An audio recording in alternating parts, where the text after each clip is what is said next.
Blog. जेव्हा प्रार्थना मीपासून विश्वापर्यंत पोहोचते.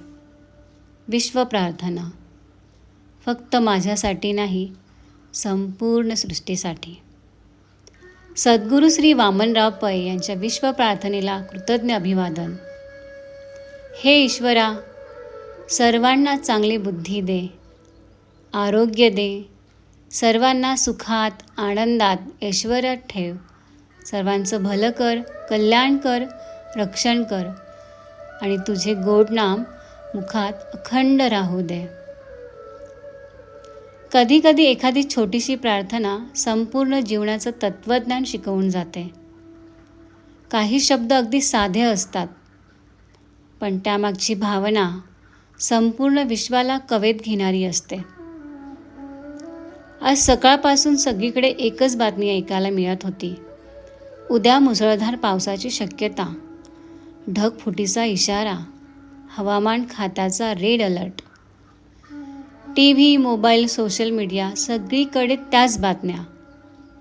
नकळत मनात एक प्रश्न आला, अशावेळी आपण नेमकी कोणती प्रार्थना करतो? देवा, माझं घर सुरक्षित राहू दे, माझ्या कुटुंबाचं रक्षण कर, माझं काही वाईट होऊ नये इतकंच, की हे ईश्वरा, संपूर्ण जगाचं रक्षण कर. मला काही वर्षापूर्वीचा एक प्रसंग आजही स्पष्ट आठवतो. गिरनार पर्वत चढताना शरीर थकलं होतं, श्वास वेगाने चालला होता, पण मनातून एकामागून एक मंत्र उमटत होते. कधी श्रीराम, कधी दत्त, कधी महादेव. आणि अचानक ही विश्व प्रार्थना माझ्या ओठांवर आली. मी मोठ्याने म्हणत होते, हे ईश्वरा, सर्वांचं कल्याण कर. सोबत चालणाऱ्या एका मित्राने सहज म्हटलं, बाकी मंत्र म्हण, पण ही विश्व प्रार्थना नको. आपल्याला आपलं कल्याण करायचं आहे, बस. क्षणभर मी शांत झाले आणि मनात एक प्रश्न उमटला, आपण फक्त स्वतःसाठीच प्रार्थना करतो का? काही वर्षांनी कोरोना आला. जग थांबलं. त्या विषाणूने धर्म पाहिला नाही, देश पाहिला नाही, भाषा पाहिली नाही, सीमा पाहिली नाही, रंगरूप पाहिलं नाही. एका देशात सुरू झालेलं संकट संपूर्ण जगाच्या दारात येऊन उभं राहिलं. तेव्हा जाणवलं, जगात कुठेही संकट आलं तरी त्याचे पडसाद अखेरीस सगळ्यांना सोसावे लागतात. जागतिक युद्ध, भूकंप, ज्वालामुखी, पूर, दुष्काळ, वादळं, निसर्गाची रौद्र रूपं यांना सीमा नसतात. मग आपली प्रार्थना सीमित का असावी? आपण सगळे एकाच पृथ्वीवर राहतो, एकाच आकाशाखाली श्वास घेतो, एकाच सूर्याच्या प्रकाशात जगतो, एकाच पावसाचं पाणी पितो, एकाच वायूवर जगतो. मग विश्वाचं दुःख वेगळं आणि माझं दुःख वेगळं कसं बरं असू शकतं? म्हणूनच सद्गुरू श्री वामनराव पै यांनी दिलेली ही विश्व प्रार्थना माझ्यासाठी केवळ प्रार्थना नाही, ती माणुसकीचं तत्त्वज्ञान आहे. सर्वांना चांगली बुद्धी दे, ह्या एका वाक्यात किती मोठं विश्व दडलं आहे. आज जगाला शस्त्रांपेक्षा सद्बुद्धीची गरज आहे, तंत्रज्ञानापेक्षा विवेकाची गरज आहे, स्पर्धेपेक्षा सहकार्याची गरज आहे आणि अहंकारापेक्षा करुणेची गरज आहे. सर्वांना आरोग्य दे. आजच्या काळात ही फक्त प्रार्थना नाही, तर प्रत्येक आईचं स्वप्न आहे, प्रत्येक डॉक्टरचं ध्येय आहे, प्रत्येक कुटुंबाची आशा आहे. सर्वांचं भलं कर, या एका वाक्यात स्वार्थ संपतो आणि विश्वबंधुत्वाची सुरुवात होते. आपण पंचमहाभूतांनी बनलो आहोत. पृथ्वी, आप, तेज, वायू, आकाश हे पंचतत्व आपल्या शरीरातही आहे आणि या विश्वातही आहे. म्हणून जेव्हा आपण निसर्गाला दुखावतो, तेव्हा आपण स्वतःलाच दुखावत असतो. झाडं तोडतो, नद्या प्रदूषित करतो, पर्वत पोखरतो, हवा दूषित करतो आणि मग जेव्हा निसर्ग रौद्ररूप धारण करतो तेव्हा आपण त्यालाच दोष देतो. पण निसर्ग वाईट नाही. तो फक्त आपल्याला आपल्या कृतीचं प्रतिबिंब दाखवतो.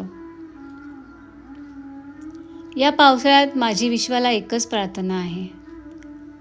हे ईश्वरा, हे पर्जन्य देवता, आमच्या हातून निसर्गाची जी काही हानी झाली असेल त्यासाठी आम्हाला क्षमा कर. आम्हाला सद्बुद्धी दे, झाडं लावण्याची, पाणी जपण्याची, पृथ्वी मातेचं ऋण मांडण्याची, पंचमहाभूतांना नम्रतेने वंदन करण्याची आणि प्रत्येक सजीवामध्ये तुला पाहण्याची. आज समाजाला फक्त प्रगतीची गरज नाही, फक्त समृद्धीची गरज नाही, तर माणुसकीची गरज आहे. कारण आपण कितीही मोठे झालो, कितीही यशस्वी झालो, तरी जर दुसऱ्यांच्या वेदनेने आपलं मन हेलावलं नाही, तर आपलं शिक्षण, आपलं यश, आपली प्रार्थना, आपला पैसा अडका सगळी अपुरी आहे. म्हणून आज ही विश्व प्रार्थना म्हणताना मी फक्त माझ्यासाठी मागत नाही, मी त्या शेतकऱ्यासाठी मागते जो आभाळाकडे, आकाशाकडे आशेने पाहतो आहे. मी त्या जवानासाठी मागते जो सीमेवर उभा आहे. मी त्या डॉक्टरासाठी मागते जो जीव वाचवण्यासाठी रात्रंदिवस झटतो आहे. मी त्या आईसाठी मागते जी आपल्या लेकरासाठी जागी आहे. मी त्या बापासाठी मागते जो आयुष्यभर लेकरासाठी मेहनत करत आहे. मी त्या छोट्याच्या चिमणीसाठी मागते जिचं घरटं या पावसात सुरक्षित राहावं. मी त्या झाडांसाठी मागते, त्या नद्यांसाठी, त्या डोंगरांसाठी, त्या समुद्रासाठी आणि या संपूर्ण पृथ्वीसाठी मागते. आज सद्गुरू श्री वामनराव पै यांचे मनापासून आभार मानावेसे वाटतात. कारण त्यांनी आपल्याला फक्त स्वतःपुरती प्रार्थना नाही, तर संपूर्ण विश्वाला कवेत घेणारी प्रार्थना दिली. ही प्रार्थना प्रत्येक घराघरात पोहोचत राहो, प्रत्येक मुलांच्या ओठावर राहो, प्रत्येक संकटात, प्रत्येक आनंदात, प्रत्येक दिवसाच्या सुरुवातीला, प्रत्येक दिवसाच्या शेवटी मनापासून उच्चारली जाओ. प्रार्थना ही फक्त शब्द नसते, ती आपल्या मनाचा विस्तार असते. ज्या दिवशी आपल्या प्रार्थनेत मी ऐवजी आपण येईल, त्या दिवशी आपण खऱ्या अर्थाने माणूस होऊ. चला, आज पुन्हा एकदा संपूर्ण अंतःकरणाने, संपूर्ण हृदयाने, मनाने विश्वासाठी, मानवतेसाठी, निसर्गासाठी, प्रत्येक सजीवासाठी प्रार्थना करूया.